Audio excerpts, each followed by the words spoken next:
नमस्कार दोस्तों, स्वागत है आपका मेरे YouTube चैनल जीएस प्लेनेट पे। आज पॉलिटी के लेक्चर में हम लोग कॉन्स्टिट्यूशन का पार्ट 3 यानी कि संविधान का भाग 3 पढ़ेंगे, जिसमें हम लोग संविधान के द्वारा नागरिकों को दिए गए मौलिक अधिकारों के बारे में चर्चा करेंगे। फंडामेंटल राइट्स के बारे में हम लोग पढ़ेंगे। इसके पहले हम लोगों ने संविधान का भाग 1 और भाग 2 को भी हमने कवर कर लिया था। कॉन्स्टिट्यूशन पार्ट 1 में हमने स्टेट्स और यूनियन के बारे में पढ़ा था। कॉन्स्टिट्यूशन के पार्ट 2 में हमने सिटीजनशिप और उसके प्रोविज़न के बारे में पढ़ा था। उसके पहले हमने प्रियम्बल को कवर किया था, और प्रियम्बल से पहले हमने कॉन्स्टिट्यूशन का जो मेकिंग था, कैसे बना था संविधान, उसकी चर्चा की थी। साथ ही उसकी विशेषताओं का भी अध्ययन किया था। अब आज हम लोग फंडामेंटल राइट्स को कवर करेंगे। जिन्होंने मेरे लेक्चर को अभी तक नहीं देखा है वो पहले जाके प्रीवियस लेक्चर्स को मेरे देख सकते हैं मेरे चैनल पे ही। उसके बाद इस टॉपिक को आप पढ़ेंगे। तो बड़ा ही कॉम्प्लिकेटेड टॉपिक है ये, बड़ा ही इम्पॉर्टेंट टॉपिक है, not only for your examination point of view, बल एज अ सिटीजन आपको अपने फंडामेंटल राइट के बारे में पता होना चाहिए। एक जागरूक नागरिक से ऐसी अपेक्षा की जाती है कि उसे उसके संविधान के द्वारा दिए गए मौलिक अधिकारों का साधारण ज्ञान तो अवश्य होना चाहिए। विशेष रूप से नहीं पता हो, वकील नहीं बनना है आपको, लेकिन कम से कम एक साधारण सा ज्ञान होना चाहिए, एक जनरल अवेयरनेस आपको होनी चाहिए अपने फंडामेंटल राइट्स के बारे में। तो चलते हैं, शुरू करते हैं ये टॉपिक। हालांकि ये टॉपिक बहुत लंबा होगा, ये 4 या 5 भाग में हम लोग कवर करेंगे।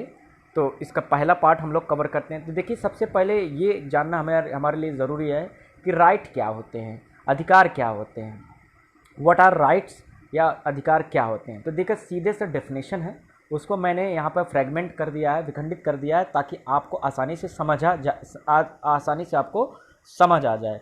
तो अधिकार क्या होते हैं, यहाँ पर लिखा है क्लेम्स ऑफ इंडिविजुअल और ग्रुप्स ऑफ इंडिविजुअल, यानी कि व्यक्ति या व्यक्तियों के समूह के दावे हैं। ये समझ में आ रहा है क्या? अधिकार क्या होता है? अधिकार एक तरह का क्लेम होता है। क्या होता है? क्लेम। क्लेम किसका होता है? किसी व्यक्ति का या व्यक्तियों के समूह का होता है। तो समझ में आ गया। पहली चीज़ क्या है कि अधिकार क्या होते हैं? दावे होते हैं, क्लेम होते हैं। किसके होते हैं? इंडिविजुअल्स के क्लेम होते हैं या ग्रुप ऑफ इंडिविजुअल्स के क्लेम होते हैं। अब प्रश्न ये उठता है, क्या सभी प्रकार के दावे अधिकार होते हैं क्या? नहीं, सभी प्रकार के दावे अधिकार नहीं होंगे। केवल उन्हीं क्लेम्स को राइट माना जाएगा जो कि अप्रूव होंगे, जो जिन पर सहमति दी जा चुकी है। किसके द्वारा? या तो स्टेट के द्वारा दी जा चुकी है या तो सोसाइटी के द्वारा दी जा चुकी है। स्टेट कैसे सहमति देता है, स्टेट कैसे अप्रूव करता है? स्टेट लॉज के माध्यम से, यानी कानून के माध्यम से करता है, अप्रूव करता है। और दूसरा रेगुलेशन, यानी कि नियम बनाकर करता है, और कॉन्स्टिट्यूशन के थ्रू करता है। सोसाइटी कैसे किसी व्यक्ति के दावों को स्वीकृति प्रदान करती है? प्रथाओं यानी परंपराओं के माध्यम से, और प्रैक्टिसेस यानी कि जो प्रचलन में है उसके माध्यम से। इसको एग्जाम्पल से समझते हैं। पहले अब डेफिनेशन थोड़ा सा समझ में आ गया है कि it is the rights are the claims of individuals और group of individuals, and these claims should be approved by either state through laws, regulation and constitution, और by society through custom, tradition and practices. अब इस example से समझते हैं।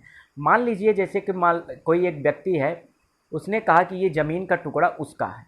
मान लीजिए ये ज़मीन का टुकड़ा उसका है, तो कैसे ये दावा कर रहा है ना भाई कि ये ज़मीन का टुकड़ा उसका है, तो कैसे माना जाए कि ये इसी का है? कैसे ये इस पर अधिकार जता सकता है? इस पर ये अधिकार तभी जता सकता है जब इसके दावे को अप्रूव किया गया हो। किसके द्वारा? अब जाहिर सी बात है, ज़मीन को अप्रूव कौन देगी? सोसाइटी या स्टेट? स्टेट देगी। स्टेट कैसे देगी? नियमों के माध्यम से। यदि इस व्यक्ति के पास और उस राज्य के कानून के अनुसार कोई डॉक्यूमेंट होगा जो ये प्रमाणित करेगा हाँ ये ज़मीन इसका है, तो इसका दावा स्वीकार कर लिया जाएगा, और इसके दावे को स्वीकार करने के बाद इसका ये अधिकार हो जाएगा, यानी कि ये इस ज़मीन का अधिकारी हो गया। अब अगर वो अपने इस दावे को पुष्ट नहीं कर पाता है, if he can not satisfy the claims which he tries to have, तो वो नहीं माना जाएगा। समझ में आ रहा कि the claims which he is trying to, एक तरह से मुझे वर्ड वो नहीं मिल रहा है कि आप समझ लीजिए कि अगर उसके क्लेम्स को जो है वो अपने जो भी वो क्लेम दे रहा है, अगर वो उसे साबित नहीं कर पा रहा है, यानी कि वो उसे पूरी तरह से प्रूफ नहीं कर पा रहा है, तो इसके इस क्लेम को स्वीकृति नहीं मिलेगी, और जब क्लेम स्वीकृति नहीं मिलेगी तो ये अधिकारी नहीं होगा। क्लियर हो रहा है। अब जैसे ये तो राज्य के माध्यम से हो गया, दूसरी चीज़ है सोसाइटी के माध्यम से। अगर मैं ये कह रहा हूँ कि भैया कि ये जो है मैं भैया इस पेड़ से जो है आम तोड़ूंगा, एक सार्वजनिक पेड़ है, मान लीजिए कोई एक सार्वजनिक पेड़ है आम का, और उसमें आम तोड़ना गांव का अधिकार है, ठीक है, कोई भी उस गांव का व्यक्ति तोड़ सकता है। अब मैं गया वहाँ पर आम तोड़ने लगा, कोई पूछेगा भाई क्यों तोड़ रहे हो आम, तो मैं बोलूँगा ये आम तोड़ने का मेरा अधिकार है। कैसे है? अगर मैं उस गांव का हूँ, यानी कि उस गांव के समाज ने उसको स्वीकृति दी, तब वो मेरा अधिकार हो जाएगा। क्लियर हो रहा है ना। तो राइट्स क्या होते हैं, अधिकार क्या होते हैं, समझ में आया। ये सभी व्यक्तियों के दावे होते हैं जिसको राज्य या समाज के द्वारा स्वीकृति प्रदान किया गया होता है। आगे बात करते हैं। अब मौलिक अधिकार क्या होता है, फंडामेंटल राइट्स क्या होते हैं, what are the fundamental rights. तो फंडामेंटल राइट्स क्या होते हैं, इट इज़ या these are set of minimum rights. ये क्या है, ये न्यूनतम अधिकार के समूह होते हैं, यानी कि set of minimum rights of individuals guaranteed bye either constitution और लॉज। समझ में आ रहा है। मौलिक अधिकार क्या होते हैं, एक तरह का न्यूनतम अधिकार होते हैं किसी व्यक्ति के या व्यक्तियों के समूह के, क्या होते हैं, ये न्यूनतम अधिकार होते हैं, जो कि ये न्यूनतम अधिकार या तो संविधान या फिर कानूनों के माध्यम से सुरक्षित होते हैं। समझ में आ रहा है। जैसे हमारे मौलिक अधिकार को सुरक्षा कौन प्रदान करता है, स्वयं संविधान करता है। लेकिन कई देश ऐसे हैं जहाँ पर संविधान में प्रावधान नहीं होता है, बल्कि वहाँ के कानूनों में प्रावधान होता है कि वहाँ नागरिकों को कौन से मौलिक अधिकार दिए गए हैं। तो set of minimum rights of individuals guaranteed by either constitution or laws and required for the development of individuals। अब समझ में आया कि जो, अब देखिए एक सिंपल से परिभाषा क्या हो जाएगी, मौलिक अधिकार वे न्यूनतम अधिकार होते हैं जो संविधान या कानूनों के माध्यम से सुरक्षित होते हैं और जिनके माध्यम से व्यक्तियों का विकास सुनिश्चित होता है। These are required for the development of individuals. मतलब ये मौलिक अधिकार जो होते हैं वो व्यक्तियों के विकास में सबसे बड़े सहायक के रूप में होते हैं। तो ये मौलिक अधिकार का डेफिनेशन हो गया। तो डेफिनेशन आपसे नहीं पूछा जाएगा, ये आपकी केवल बेसिक अंडरस्टैंडिंग के लिए होता है, ये आपके मौलिक समझ को विकसित करने के लिए डेफिनेशन आपको पता होने चाहिए। तब जाके आप समझ पाएंगे कि ये जो मौलिक अधिकार, जैसे समानता का अधिकार दिया गया, आपको स्वतंत्रता का अधिकार दिया है, धार्मिक स्वतंत्रता का अधिकार दिया है, इसके माध्यम से हमारे विकास को सुनिश्चित किया जा रहा होता है। हमारे जो व्यक्तित्व है, हमारी जो पर्सनालिटी है, उसको डेवलप किया जा रहा होता है इन राइट्स के माध्यम से। एब्सेंस ऑफ राइट्स मतलब अधिकारों की अनुपस्थिति में हमारी विकास को बाधा पहुंचती है। समझ में आ रहा है। बाधक, एक तरह से वो बाधक हो जाता है। अब हम देख लेते हैं जो हमारे मौलिक अधिकार हैं, हमारे जो फंडामेंटल राइट्स हैं, उनकी क्या विशेषताएं हैं। तो सबसे पहली विशेषता कि जो मौलिक अधिकार की संकल्पना है, यानी ये जो विचार है, ये कंसेप्ट है, ये कहाँ से आया है, तो ये यूएसए के संविधान से प्रेरित है। यूएसए के संविधान में बिल ऑफ राइट्स है, यानी कि अधिकारों का एक विधेयक है, वहीं से ये प्रेरित है। समझ में आ रहा है। तो एग्जाम में पूछा जाएगा कि भारत के संविधान में मौलिक अधिकारों की संकल्पना किस देश से प्रेरित है, तो यूएसए से प्रेरित है। और उस डॉक्यूमेंट का नाम क्या है, बिल ऑफ राइट्स। क्या नाम है, बिल ऑफ राइट्स। तो पहला विशेषता ये हो गया। दूसरी बात, हमारे संविधान में व्यक्तियों को कुल 6 मौलिक अधिकार प्राप्त हैं। There are 6 fundamental rights given to individuals in our constitution. लेकिन ध्यान दीजिए, ये वर्तमान में 6 हैं। शुरुआत जब हुई थी हमारे मौलिक अधिकारों की संख्या 7 थी, यानी कि जब हमारा जो मूल संविधान था, जो हमारा ओरिजिनल कॉन्स्टिट्यूशन था, उसमें 7 मौलिक अधिकार थे। The original constitution had 7 fundamental rights, out of which the 6th fundamental right of right to property has been abolished by parliament through 44th constitutional amendment act। आगे हम देखेंगे। मतलब जो मौलिक अधिकार छठा था, संपत्ति का अधिकार, उसे संसद ने 44वें संविधान संशोधन द्वारा समाप्त कर दिया गया है, उसे हम आगे देखेंगे। तो वर्तमान में आपसे पूछा जाएगा कि मौलिक अधिकारों की संख्या कितनी है, तो 6 हैं। ध्यान दीजिए, यहाँ पर नागरिक नहीं लिखा है मैंने, यहाँ सिर्फ व्यक्ति लिखा है, यानी संविधान में सभी व्यक्तियों को अधिकार प्राप्त है। क्लियर है। हाँ, तो अब देखते हैं कि नागरिकों को कौन से प्राप्त हैं और गैर नागरिक यानी विदेशियों को कौन से प्राप्त है। तो हमारे जितने भी मौलिक अधिकार हैं वो नागरिकों के साथ साथ विदेशियों को भी प्राप्त है। मतलब the fundamental rights are given to not only citizen but also foreigners. लेकिन ध्यान दीजिए, ये विदेशी ऐसे विदेशी होने चाहिए जिनका भारत के साथ संबंध अच्छे हों, लेकिन ऐसे कोई विदेशी ना हो जो हमारे लिए एक तरह से एनिमी एलियंस की तरह हो। एनिमी एलियंस मतलब हमारे शत्रु देश ना हो, जैसे कि हम हमारे हालांकि हमने किसी डॉक्यूमेंट में ऐसा नहीं लिखा है कि पाकिस्तान या चीन हमारे शत्रु देश हैं। प्रैक्टिकली तो वो हमारे लिए एक एनिमी एलियंस हैं, लेकिन हमने कंसेप्चुअली ऐसा कहीं पर भी लिखा नहीं है। तो लेकिन संविधान में ये लिखा हुआ है कि मौलिक अधिकार नागरिकों के साथ साथ विदेशियों को भी प्राप्त हैं, एक्सेप्ट एनिमी एलियंस। समझ में आया? अब ये कौन से प्राप्त हैं देखते हैं। देखिए यहाँ पर मैंने एग्जाम्पल लिखा है, आर्टिकल 15, 16, 17, 18, 19, 29 और 30। ये जो इसके अंतर्गत जो भी मौलिक अधिकार दिए गए हैं वो सिर्फ नागरिकों को प्राप्त है। यानी कि 14 किसको मिलेगा? विदेशियों को भी मिलेगा और नागरिकों को भी मिलेगा। 15, 16, 17, 18, 19 तक केवल नागरिक को मिलेगा। 20, 21, 22, 23, 24, 25, 26, 27, 28 ये विदेशियों को भी प्राप्त है। समझ में आ गया? तो आपसे प्रश्न पूछा जा सकता है और ये अक्सर पूछा जाता भी है, ऐसे कौन से मौलिक अधिकार निम्नलिखित में से हैं जो सिर्फ नागरिकों को मिले हैं? तो अगर सिर्फ नागरिक की बात करें, सिटीजन की बात करें, तो 15, 16, 17, 18, 19 और 29 और 30 ये क्या है मौलिक अधिकार, ये आगे हम लोग देखेंगे। अब अगला विशेषण जो है देखते हैं। मौलिक अधिकार यानी फंडामेंटल राइट्स न्यायालय द्वारा प्रवर्तनीय, ये बहुत ही इंपॉर्टेंट लाइन है। मतलब all the fundamental rights are enforceable by court. अब ये मतलब क्या है समझते हैं। देखिए एग्जाम्पल से समझते हैं। देखिए ये जो व्यक्ति है इसे क्या मिला है? फंडामेंटल राइट मिला है। किसके द्वारा मिला भाई? कॉन्स्टिट्यूशन के द्वारा मिला है। तो ये जो फंडामेंटल राइट हैं ये न्यायालय द्वारा प्रवर्तनीय है। कैसे होगा? मान लीजिए जो स्टेट है, स्टेट मतलब सरकार, अभी के लिए समझते हैं स्टेट का मतलब सरकार है। सरकार ने इसके मौलिक अधिकारों में कटौती कर दी। समझ में आ रहा है? स्टेट ने कुछ ऐसे नियम या कानून बना दिए जिससे व्यक्ति के मौलिक अधिकारों में बाधा पहुंच रही है। तो क्या ऐसा किया जा सकता है? नहीं किया जा सकता, क्योंकि जब ऐसा कभी होगा तो ये व्यक्ति के पास ऑप्शन क्या है? ये व्यक्ति के पास ऑप्शन है तुरंत हाई कोर्ट या सुप्रीम कोर्ट में जाकर अपील कर सकता है। क्या कर सकता है? हाई कोर्ट या सुप्रीम कोर्ट में जाकर अपील कर सकता है। क्लियर है? जब वो हाई कोर्ट या सुप्रीम कोर्ट में जाएगा तो सुप्रीम कोर्ट या हाई कोर्ट ये देखेगी कि ये जो स्टेट ने कानून बनाया है इससे क्या मौलिक अधिकार बाधित हो रहे हैं। अगर बाधित हो रहे होंगे तो ऐसे मौलिक अधिकारों, ऐसे कानूनों को निरस्त कर दिया जाएगा। यानी कि आप समझ में आ रहा है कि कोर्ट इंटरफेयर करेगा जब भी मौलिक अधिकार का मामला होगा। समझ में आ रहा? कोर्ट स्पेशली कौन सा? सुप्रीम कोर्ट और हाई कोर्ट। तो कोर्ट इसे लागू करवा रहा है कि नहीं करवा रहा? अगर राज्य फेल हो रहा है, अगर गवर्नमेंट फेल हो रहा है नागरिकों के मौलिक अधिकार को सुनिश्चित करने में, तो कोर्ट उसे इन्फोर्स करवाएगा, यानी कि उसे लागू करवाएगा। अब समझ में आया कि मौलिक अधिकार जो होते हैं, फंडामेंटल राइट्स जो होते हैं, these are enforceable by court. अर्थात जब भी स्टेट फेल होगा किसी भी कारण से नागरिकों के मौलिक अधिकारों को बहाल करने में, तो कोर्ट एक्टिव हो जाएगा और वो ये आदेश देगा सरकार को कि भाई नागरिक के मौलिक अधिकार को बहाल करें। क्लियर हुआ?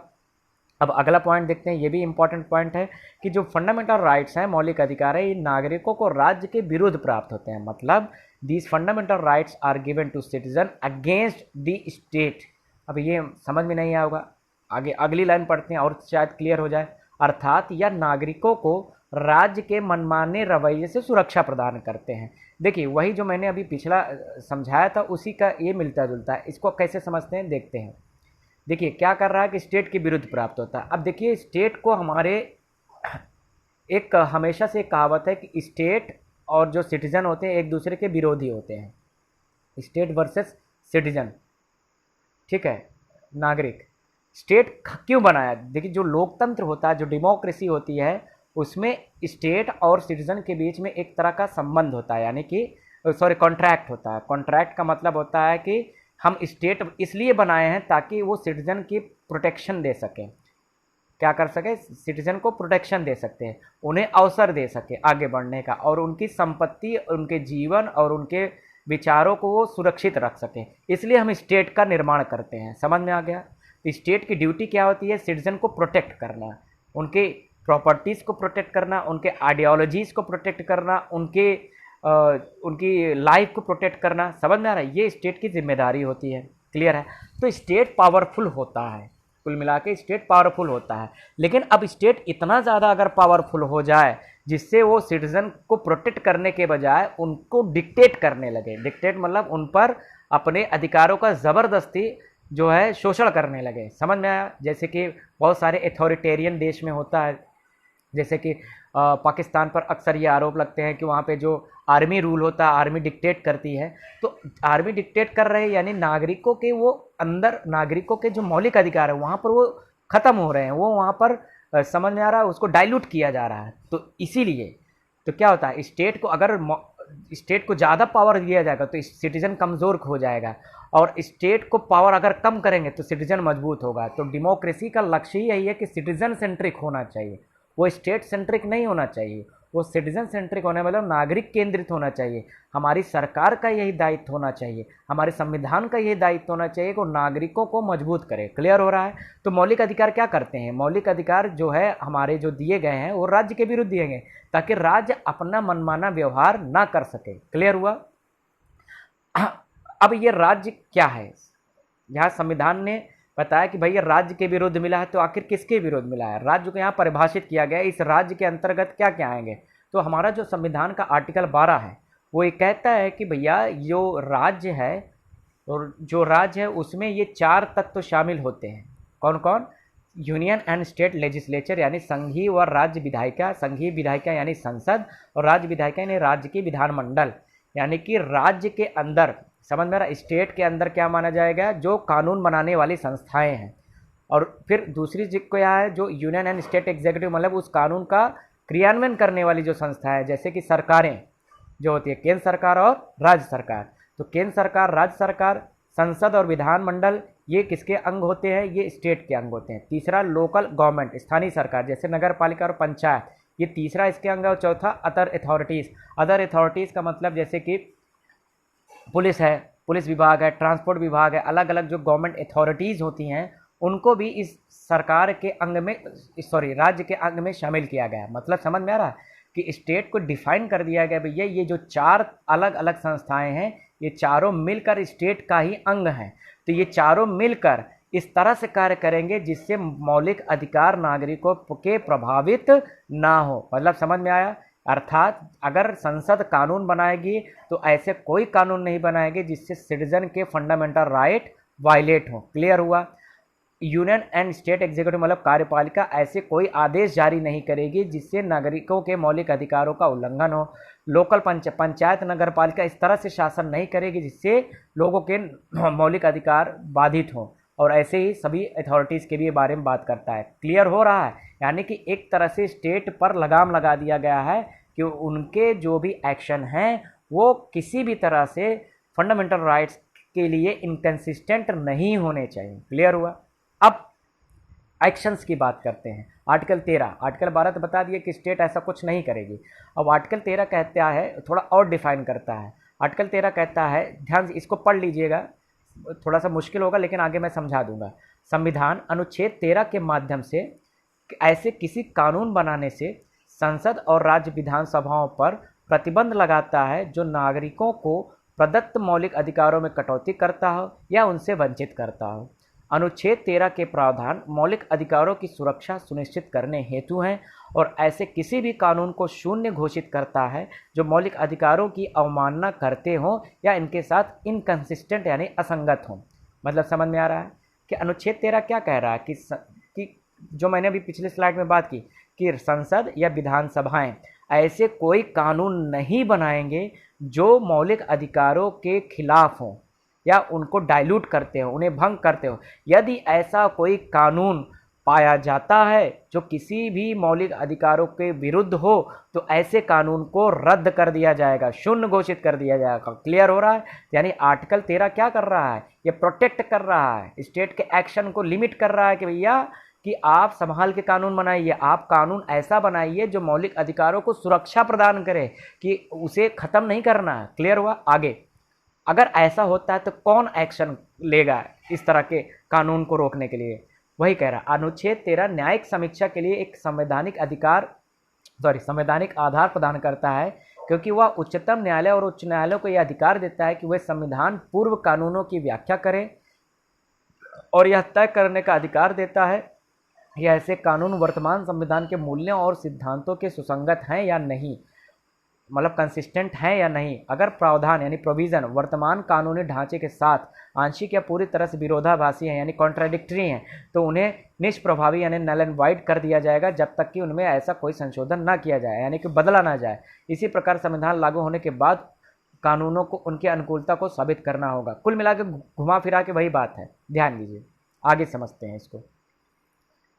अब जैसे क्या है, यहाँ पर विधि को समझा दिया गया है। क्या समझाया गया है कि ये जो लॉज होंगे, लॉज का मतलब होता है जो संसद या विधानसभा के द्वारा पारित किया गया है। अब जितने भी कानून पारित होते हैं संसद के द्वारा या विधानसभाओं के द्वारा, उन कानूनों के साथ साथ कोई ऑर्डिनेंस अगर राष्ट्रपति या राज्यपाल ला रहा है, राष्ट्रपति या राज्यपाल को भी कानून बनाने की शक्ति दी गई, जिसे अध्यादेश कहा जाता है। हालांकि इसकी प्रकृति केवल 6 महीने के लिए होती है, ये आगे हम पढ़ेंगे। अभी के लिए इतना समझिए कि राज्य और विधानसभाओं के कानूनों के साथ साथ ऑर्डिनेंस, आदेश, अधिसूचना यानी नोटिफिकेशन, ऐसा कोई प्रथा जो कानून के समान हो, लॉ इन्फोर्स जिसे कहते हैं, रूल्स एंड रेगुलेशन, ऐसे जितने भी आदेश सरकार के द्वारा आते हैं, अगर इनसे मौलिक अधिकारों को कोई खतरा प्राप्त होती है तो इनको रद्द कर दिया जाएगा। और रद्द कौन करेगा? सुप्रीम कोर्ट या हाई कोर्ट। क्लियर हो रहा है? तो आर्टिकल 13 डिफाइन कर रहा है कि भैया कि किसी भी प्रकार का कानून ऐसा नहीं बनाया जा सकता जिससे जो है मौलिक अधिकारों को खतरा हो। अब यहाँ पर एग्जाम में पूछा जाएगा कि आर्टिकल 13 के अंतर्गत जो विधि को परिभाषित किया गया है, आर्टिकल 13 के अंतर्गत जो लॉ को डिफाइन किया गया है, उसमें निम्नलिखित में से कौन शामिल हैं? तो उसमें भैया पार्लियामेंट के सभी कानून आएंगे, विधानसभाओं के सभी कानून आएंगे, अध्यादेश आएगा राष्ट्रपति राज्यपाल का, सरकार के द्वारा जारी आदेश आएंगे, अधिसूचना आएगी, कस्टम्स आएंगे, रूल्स एंड रेगुलेशंस भी आएंगे। लेकिन ध्यान रहे, जब भी संसद कोई संविधान संशोधन करता है तो वह इस विधि में शामिल नहीं है, यानी कि कॉन्स्टिट्यूशनल अमेंडमेंट को इस लॉ में ऐड नहीं किया गया है। समझ में आ रहा है? क्लियर हुआ? अब इसको और अच्छे से समझते हैं, ध्यान दीजिए। आर्टिकल 13 कह रहा है कि भैया जो पार्लियामेंट का एग्जाम्पल लेते हैं, पार्लियामेंट क्या करती है? कानून बनाती है, यानी कि लॉ बनाती है। क्या बनाती है? लॉ। ठीक, तो ऐसा कोई लॉ नहीं बनाएगी जिससे फंडामेंटल राइट को कोई दिक्कत हो। क्लियर हो? अगर ऐसा होता है तो इस लॉ को नल एंड वाइड कर देगा कौन करेगा? एससी करेगी, यानी सुप्रीम कोर्ट या हाई कोर्ट कर देगी। क्लियर हो रहा है? समझ में आ रहा है? लेकिन यहाँ पर एक कह दे रहा है कि भैया जो ये लॉ है, अब संसद कानून के साथ साथ संविधान संशोधन भी करती है, यानी कॉन्स्टिट्यूशनल अमेंडमेंट भी करती है। तो क्या कॉन्स्टिट्यूशनल अमेंडमेंट जो कानून है, जो संविधान संशोधन अधिनियम है, क्या इस लॉ के अंतर्गत आता है? आर्टिकल 13 वाले नहीं आता है। यानी संविधान संशोधन के माध्यम से पार्लियामेंट मौलिक अधिकारों में परिवर्तन कर सकती है। क्लियर हुआ? लेकिन बाद में क्या हुआ? बाद में सुप्रीम कोर्ट ने एक केस आया था, केशवानंद भारती केस। ये बहुत ही इंपॉर्टेंट केस है, केशवानंद भारती केस 1973। केशवानंद भारती केस 1973 में यहाँ पर सुप्रीम कोर्ट ने ये बोल दिया था, जो अब तक की लार्जेस्ट बेंच थी, उसमें लगभग मुझे एग्जैक्टली फिगर याद नहीं, 11 या 13 जजों ने मिलकर ये इस पर फैसला सुनाया था। बहुत बड़ी व्याख्या हुई थी संविधान की इस पीठ में। तो केशवानंद भारती के जो का ये जो केस था, इसमें सुप्रीम कोर्ट ने बोला भैया कि अगर जो है संसद संसद क्या कर रही है, कोई संविधान संशोधन अधिनियम पारित कर रही है और उससे अगर फंडामेंटल राइट निष्प्रभावी हो रहे हैं यानी डाइल्यूट हो रहा है, तो इसको भी जो है क्या अवैध मान दिया जाएगा। समझ में आ रहा है? यानी कि आर्टिकल 13 को और इनलार्ज कर दिया है। समझ में आ रहा है? आर्टिकल 13 को क्या कर दिया? और इनलार्ज कर दिया। किसने? सुप्रीम कोर्ट ने। लेकिन ये अभी भी आर्टिकल 13 में एक्सप्लिसिटली यानी स्वाभाविक रूप से लिखा नहीं गया है। तो एग्जाम में पूछ लिया जाए ये, हालांकि यूपीएससी स्टैंडर्ड में इस तरह के क्वेश्चन पूछे जाएंगे, जनरल एग्जाम में ऐसे क्वेश्चन नहीं पूछे जाएंगे। जनरल एग्जाम में सिर्फ इतना पूछा जाएगा कि भैया मौलिक अधिकारों की विशेषता जो हमने देखी थी। ये तो मैं आपको और टेक्निकल जो थोड़े से टर्मिनोलॉजी है उसको क्लियर कर रहा हूँ।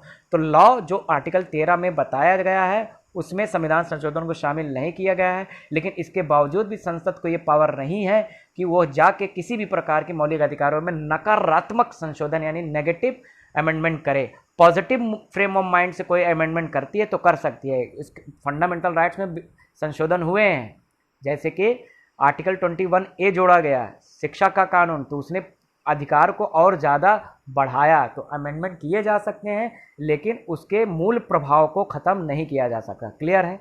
तो ये था अभी तक के ये आर्टिकल 12, आर्टिकल 13 मौलिक अधिकारों की विशेषताएं, मौलिक अधिकारों की डेफिनेशन और अधिकार का डेफिनेशन। नेक्स्ट टॉपिक में हम लोग मौलिक अधिकारों को पढ़ेंगे। पहला अधिकार पढ़ेंगे समानता का अधिकार, दूसरा स्वतंत्रता, ऐसे ऐसे करके जो 6 मौलिक अधिकार हैं बारी बारी पढ़ेंगे। तो आज का टेक्निकल था थोड़ा सा लेक्चर, होपफुली समझाने की कोशिश की। अगर किसी को नहीं समझ में आया किसी भी पॉइंट में तो कमेंट बॉक्स पे आप लिख सकते हैं, मैं समझाने का प्रयास करूँगा। Thank you all.